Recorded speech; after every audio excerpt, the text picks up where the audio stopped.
Captain Sarah Mitchell stood on the bridge of the research vessel New Hope, watching the peaceful blue glow of Kepler 442b through the viewport. The planet below looked almost like Earth, with swirling clouds and vast oceans. Her team had been studying this world for 3 months now, searching for signs of life. "Captain, we're getting something strange on the long-range sensors," called out Lieutenant Chun from his station. His voice carried worry that made Sarah turn around quickly. "What kind of strange, Chun?" Sarah asked, walking over to look at his screen. The young officer pointed at the display. "It's a distress signal, ma'am. But it's not human.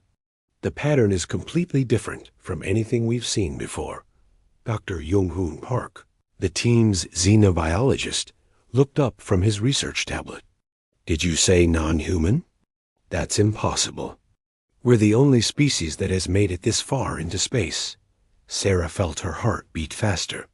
First contact had always been a possibility, but no one really expected it to happen during a simple research mission. "Can you decode the message, Chun?" "I'm trying, Captain. The computer is working on it now." Chun's fingers moved quickly over his console. "Wait. I'm getting something. It's basic mathematical sequences, then ... coordinates." The bridge fell silent except for the soft hum of the ship's engines. Sarah looked around at her small crew of 12. They were scientists and explorers, not soldiers. Whatever was sending that signal might need help, but they had no way to provide it. "Captain," Sean said softly, "there's more. The signal is getting weaker. Whatever is sending it ... I think they're dying." Dr. Min-Jun Lee, their communications expert, moved to another station. "Let me help decode this. If they're using mathematics, they might be trying to show us they're intelligent." As the two men worked together, Sarah felt the weight of command pressing down on her. First contact was supposed to happen near Earth, with proper diplomats and military support. Not out here, light years from home, with just a small research crew. "Got it." Min-Jun suddenly shouted, "Captain, this is incredible. They're not just sending a distress call. They're warning us about something." "Warning us about what?" Sarah asked. Min-Jun's face went pale as he read the translated message. "They call themselves the Zarkonian. They're from a peaceful alliance of worlds. But something called the Zircon Empire is hunting them. The Zircon are... They're coming this way, Captain. Toward Earth." Sarah felt cold fear run down her spine. "How long do we have?" "According to this, the Zircon fleet will reach Earth's solar system in 6 months," Chun reported. "Captain, the Zarkonian are asking for help. They say they've been fighting this war for over 50 years. Dr. Jung-Hoon stood up slowly. "Captain, we need to help them. If these Zircon are really heading for Earth... "I know," Sarah said firmly. "Chun, send a response to the Zarkonian. Tell them we received their message and we're coming to help. But Captain," Dr. Seo Yeon Kim, their medical officer, spoke up from the back of the bridge. "We're just a research ship. We have no weapons, no shields. What can we do against an empire?" Sarah looked out at the stars, thinking of Earth and everyone she loved back home. Her sister, her parents, billions of innocent people who had no idea that death was coming for them from space. "We can't fight them alone," Sarah admitted. "But we can get word back to Earth. The military needs to know about this threat." "That will take months," Chun said. "Even with our fastest communications, the signal won't reach Earth for at least 4 months." Sarah made her decision. "Then we split up. Half the team takes our emergency shuttle and heads back to Earth at maximum speed. The rest of us go to help the Zarkonian and learn everything we can about these Zircon." The bridge was quiet for a moment. Everyone understood what she was asking. Half of them would race home to warn humanity, while the others would fly directly into danger. "I'll take the shuttle," volunteered Dr. Jung-Hoon. "Someone needs to convince Earth's leaders that this is real." Sarah nodded. Take Min Jun and Co Yeon with you. The rest of us will go find the Zarkonian." As her crew began preparing for the most important mission in human history, Sarah looked out at the stars one more time. Somewhere out there, an ancient evil was coming for Earth, but humanity had never backed down from a fight. They were about to learn that humans could be just as deadly as any alien empire. 3 days later, the New Hope dropped out of hyperspace near the coordinates from the Zarkonian distress call. What Sarah and her remaining crew saw made them gasp in shock. Floating in the darkness of space was a massive graveyard of ships. Hundreds of alien vessels, twisted and broken, drifted silent and cold.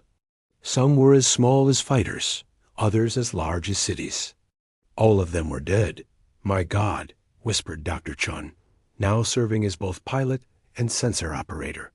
"Captain, I'm reading over 300 wrecked ships." This was a huge battle. Sarah stared at the destruction through the viewport. Each ship represented lives lost, families destroyed. "Any survivors?" "Scanning now," Chun replied. "Wait. I'm getting a weak signal from that large vessel at 2 o'clock. Life signs are faint, but they're there." Sarah could see the ship Chun meant.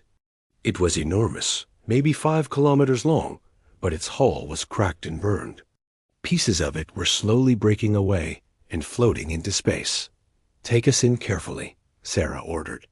"That ship looks ready to fall apart." As they got closer, Sarah could see the alien vessel more clearly. It had a graceful design, like a giant bird with outstretched wings. But those wings were now broken, and dark scars covered its silver surface. "Captain," Chun called out, "I'm receiving a transmission. It's very weak. Put it through." Sarah said. The speakers crackled to life with a voice that sounded strange, but somehow sad. The words were translated by their computer into broken English. Double quotes. "Unknown ... ship ... Please respond. I am Commander Zex of the ZAR single quotes KONI and ... Alliance. We are ... dying. The Zircon. They destroyed ... everything." Sarah grabbed the communicator. "Commander Zex, this is Captain Sarah Mitchell of the Earthship New Hope. We received your distress call. We're here to help." There was a long pause. Then the alien voice returned, stronger now with what sounded like hope. "Earth? You are? The humans? The young species from the third planet?" "Yes, we're human," Sarah replied. "Commander, what happened here?" "The Zircon Empire. They came with 1,000 ships. We had only 300. They hunt all life, all intelligence. They want only death and darkness." Dr. Chun looked up from his instruments. "Captain, that ship is losing atmosphere fast. If there are survivors, they don't have much time." "Commander Zex," Sarah said into the communicator, "we're going to dock with your ship and bring you aboard. How many survivors do you have?" "Only 12 left. My crew of 3,000. Only 12. Sarah felt anger burn in her chest. Whatever these Zircon were, they were monsters. "We're coming to get you, Commander." "Hold on." The docking was dangerous. The alien ship was so damaged that pieces kept breaking off as Chun carefully brought the New Hope alongside it. But finally, they managed to connect their airlock to what looked like an emergency hatch. Sarah, Chun, and the ship's engineer, Dr. Martinez, put on their environment suits and cycled through the airlock. The inside of the Zarkonian ship was a nightmare of twisted metal and floating debris. Emergency lights flickered weakly, casting strange shadows as they made their way through corridors that had been built for beings much taller than humans. The artificial gravity was failing, so they had to pull themselves along using handholds. "This way," came Commander Zex's voice through their radios. "Bridge. Still has ... atmosphere." When they finally reached the bridge, Sarah saw her first living alien. Commander Zex was tall and thin, with pale blue skin and large dark eyes. He looked almost human, but his features were more delicate, more refined. He was bleeding from several wounds, and his breathing was labored. Around him, 11 other aliens sat or lay at damaged control stations. They all looked hurt and exhausted. "Commander," Sarah said, stepping forward, "I'm Captain Mitchell. We're going to get you all out of here." Zex tried to stand, but Chun caught him as he stumbled. "Captain, you must warn. Your people, the Zircon, they will come for Earth. They always hunt the young races first." "Why?" Sarah asked as she helped one of the injured aliens. "What do they want?" "They want nothing," Zex replied sadly. "They destroy because that is what they are. Death follows them, like a shadow. They have killed hundreds of worlds." As they helped the survivors back to the New Hope, Sarah made a silent promise. These Zircon had made a mistake when they chose to threaten humanity. They were about to learn that humans protected their friends, and when humans went to war, they fought to win. Asterisk. Dr. Jung-hoon's emergency shuttle arrived at Earth 6 weeks later, burning through space at dangerous speeds. His message had been sent ahead, but seeing the proof with his own eyes was different. Admiral Lisa Park stood in the command center of the United Earth Defense Force, watching the holographic display of Jung-hoon's data. "Show me the enemy fleet composition again," Admiral Park ordered. The hologram shifted, showing the massive Zircon warships. Each vessel was dark and angular, like a piece of deadly metal shaped into a weapon. They moved in perfect formation, thousands of them, heading straight for Earth's solar system. According to the Zarkonian data, Jung-hoon explained, the Zircon have been conquering worlds for over 3 centuries. They don't negotiate. They don't take prisoners. They just destroy everything. General Williams, head of Earth's military forces, shook his head. "We have maybe 400 ships in our entire fleet. They're bringing over 3,000. Admiral Park looked around the room at her officers. These were good people, veterans of the Mars colony wars and the asteroid belt conflicts. But they had never faced anything like this. "What about our allies?" asked Colonel Martinez. "The Mars colonies? The Jupiter mining stations?" "Already moving to support us," Admiral Park replied. "But that only gives us maybe 100 more ships. We're still outnumbered 10 to 1. The room fell quiet. Everyone understood the math. Earth's fleet, even with all their allies, would be crushed. Dr. Jung-hoon stepped forward. "Admiral, there's something else. Captain Mitchell is still out there with the Zarkonian survivors. Commander Zex told her about other species that have been fighting the Zircon. If we could find them... That would take months we don't have," General Williams interrupted. "The enemy will be here in 12 weeks. Admiral Park walked over to the large window overlooking Earth. Below, she could see the blue oceans and white clouds of humanity's home world. Somewhere down there, her own daughter was probably at school, learning about ancient history and mathematics, not knowing that death was racing toward her through the stars. We can't run," Admiral Park said quietly. "Earth is our home. We make our stand here." She turned back to face her staff. "But we're not going to fight fair." General Williams raised an eyebrow. "What do you mean, Admiral?" "The Zircon have been conquering civilized species for centuries," Park explained. "They expect their enemies to follow rules of war, to fight with honor. But humans, we learned to fight in the streets and trenches of Earth. We know how to be dirty." She activated the holographic display again, this time showing Earth's solar system. "We're going to give them a war they've never seen before." Over the next several weeks, Earth transformed. Every shipyard worked day and night, building not just warships, but something new. Humanity had always been good at building weapons, but now they were creating monsters. The first ships to roll out were the Revenge-class destroyers. Fast, heavily armed, and with one special feature: they were designed to ram enemy ships and explode. Each one carried a crew of just 5 volunteers, and enough explosives to crack a moon. Next came the Ghost-class stealth ships. Using technology stolen from captured alien vessels, these ships could become nearly invisible. They carried special weapons designed to disable larger ships from the inside.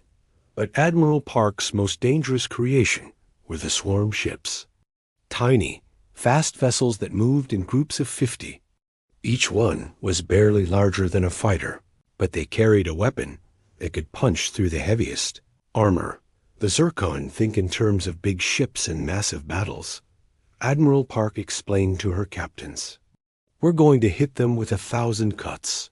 Meanwhile, Earth scientists worked on other projects. Weapons that turned a star's gravity into a trap. Mines that could hide in asteroids for years. Communication systems that could coordinate attacks across light years of space. As the final preparations were made, Admiral Park received a message from Captain Mitchell. She and his Arconian survivors had found 2 other species willing to fight: the insect-like Chitara and the energy beings called the Vorthen. It wasn't much, but every ship would help.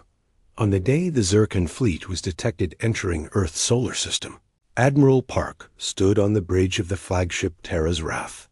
Around her, the combined human fleet waited in perfect formation.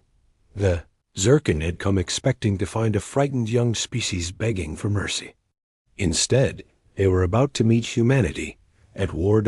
And humans, Admiral Park knew, were very good at war. The Zircon fleet arrived like a dark wave of death. 3,000 black ships dropped out of hyperspace at the edge of Earth's solar system, their angular hulls gleaming with weapons. At their front flew the massive command ship, Death's Shadow, 10 kilometers of pure destruction. On the bridge of Death's Shadow, Supreme Commander Krath studied the human fleet through cold yellow eyes. His species had conquered over 200 worlds, and humans would be no different.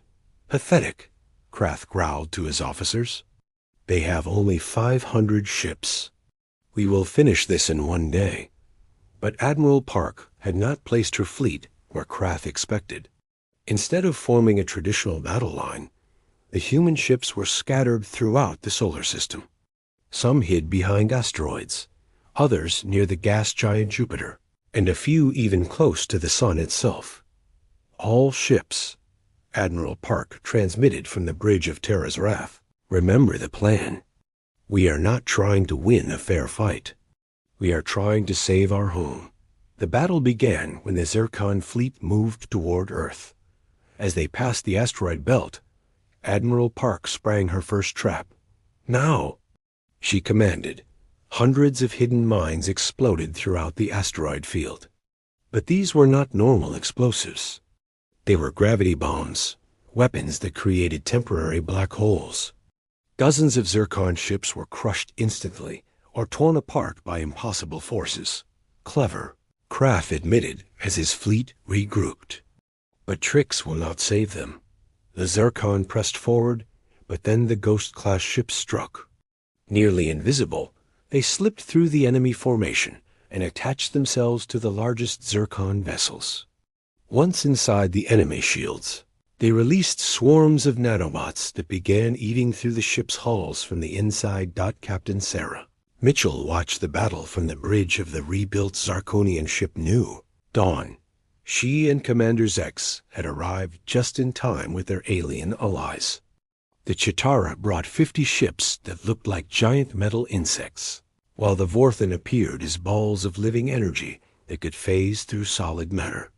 "The humans fight like no species we have ever seen," Zex observed. "They turn everything into a weapon." This was proven true when Admiral Park activated her next surprise. The human ships near Jupiter suddenly began moving, but they were not alone. They had somehow turned 3 of Jupiter's moons into massive projectiles, using gravity drives to hurl them at the Zircon fleet. The enemy tried to destroy the incoming moons, but each one exploded into millions of smaller pieces that still carried deadly momentum. Like giant shotgun blasts, they tore through the Zircon formation. But Krofft was learning. He split his fleet into smaller groups and began hunting the human ships systematically. The Zircon had better shields and stronger weapons. In direct combat, they were winning. "Admiral," reported Captain Shun from his Revenge-class destroyer, "we're taking heavy losses. The enemy is adapting to our tactics." Admiral Park looked at the battle display. She had hurt the enemy, but not enough. The Zircon still had over 2,000 ships, while humanity was down to less than 300. "Time for Phase 2, she announced calmly. Suddenly, a new voice joined the communication network. It was Captain Jung-hoon, transmitting from a secret base on the moon. "All ships, this is Lunar Command. Operation Sunstrike is ready. Near the sun, hidden in its blazing corona, a weapon had been built in secret. It was humanity's most desperate gambit, a device that could turn a star into a weapon. Target locked on the enemy command ship," Jung-hoon reported. Firing in 10 seconds, a beam of concentrated solar energy, focused and amplified by human technology, lanced across the solar system. It struck Death's shadow and pierced straight through its shields like they were made of paper. The massive command ship exploded in a fireball that could be seen from Earth. Commander Kraft died never knowing what hit him. With their leader dead, the Zircon fleet began to waver. But Admiral Park was not done. She ordered every remaining human ship to form up for one final attack. "All ships," she transmitted, "remember what we're fighting for. Remember Earth, the combined human, Zarkonian, Chitara, and Vorthan fleets charged into the confused Zircon formation." Captain Mitchell led the alien ships in perfect coordination with Admiral Park's strategy, while the sworn ships darted between enemy vessels like angry wasps. The battle raged for 6 more hours. When it was over, less than 200 Zircon ships limped away into deep space. The rest floated dead in the darkness between worlds. Humanity had won its first interstellar war. 6 months after the Battle of Seoul, Captain Sarah Mitchell stood in the newly built Unity station orbiting Earth. Through the massive viewport, she could see ships from dozens of different species. The station buzzed with activity as representatives from across the galaxy arrived for the historic summit. The victory over the Zircon had sent shockwaves throughout known space. For the first time in centuries, the supposedly unstoppable empire had been defeated. More importantly, word had spread about how humanity fought, with creativity, determination, and absolute refusal to surrender. "Captain Mitchell," called Commander Zex as he approached. The tall Zarkonian looked much healthier now, his blue skin no longer pale with injury. "The council is ready to begin." Sarah nodded and followed him to the main conference hall. The sight inside still amazed her. Representatives from over 30 different species sat around a circular table, designed to accommodate beings of all shapes and sizes. There were the insect-like Chitara, their compound eyes reflecting the light. The energy beings called Vorthan floated in special containment fields. New arrivals included the rock-like Stonevo people and the aquatic deep-current civilization. All had come because they had heard about Earth's victory. Admiral Park took her place at the table, wearing the new uniform of the United Earth Defense Force. Beside her sat Dr. Jung-hoon, now serving as humanity's first xenobiologist ambassador. "Friends," Admiral Park began, "we are here because we all face the same threat. The Zircon Empire may have been defeated at Earth, but they still control hundreds of worlds. They will return, and when they do, they will be even more dangerous." A new voice spoke up. It belonged to Prime Counselor Vex of the Stonevo Coalition, a being that looked like a walking mountain. Admiral Park speaks truth. The Zircon have already begun gathering their remaining fleets. Our scouts report movement in the Andromeda sector. Captain Mitchell stood to address the assembly. But we've proven something important. The Zircon can be beaten. They're not invincible. They just never faced an enemy willing to fight dirty. This brought what might have been laughter from several species, though it sounded more like clicking, humming, and grinding noises. Commander Zex activated a holographic display showing the galaxy. Red dots marked Zircon-controlled systems, while blue dots showed the allied worlds. The red greatly outnumbered the blue. The humans have a saying, Zex explained. The enemy of my enemy is my friend. We propose forming a permanent alliance, not just for war, but for peace, for exploration, for building a future where all species can thrive. Over the next several days, the summit worked out the details. The new Galactic Defense Alliance would share technology, resources, and military forces. Earth would become the headquarters, while other worlds would serve as regional command centers. But the most important agreement was about humanity's role. The other species had been fighting defensively for centuries, always reacting to Zircon attacks. Humanity would change that. We're going to take the fight to them, Admiral Park announced on the final day. No more waiting for attacks. No more losing worlds while we try to defend everywhere at once. We're going to hunt the Zircon Empire down and end this war. The plan was ambitious. Human military advisors would train the armies of allied worlds in new tactics. Earth's shipyards would build vessels designed for offense, not just defense. Most importantly, humanity would share its greatest weapon, the willingness to do whatever it took to win. Captain Mitchell was given command of the First Joint Strike Force. Her flagship would be the rebuilt New Dawn, with crew members from 6 different species. Their mission: find and destroy the Zircon's main shipyards in the Omega Nebula. As the summit ended and representatives returned to their home worlds, Sarah stood alone on the observation deck. Dr. Jung-hoon joined her, looking out at the stars. "Do you think we can really win this war?" he asked. Sarah smiled, thinking of everything that had led to this moment. A simple research mission that had turned into first contact. A desperate battle to save Earth that had become the foundation of a galactic alliance. "The Zircon made one big mistake," she replied. "They threatened humanity's home. And there's nothing more dangerous in the universe than a human defending their family." In the distance, a fleet of mixed human and alien ships prepared to depart for their first joint mission. They carried with them something the galaxy hadn't seen in centuries: hope. The Zircon Empire had ruled through fear for 300 years. But now they faced an enemy that fought with something stronger than fear. They faced an enemy that fought with love for home, friends, and the future of all free species in the galaxy. The real war was just beginning. Asterisk.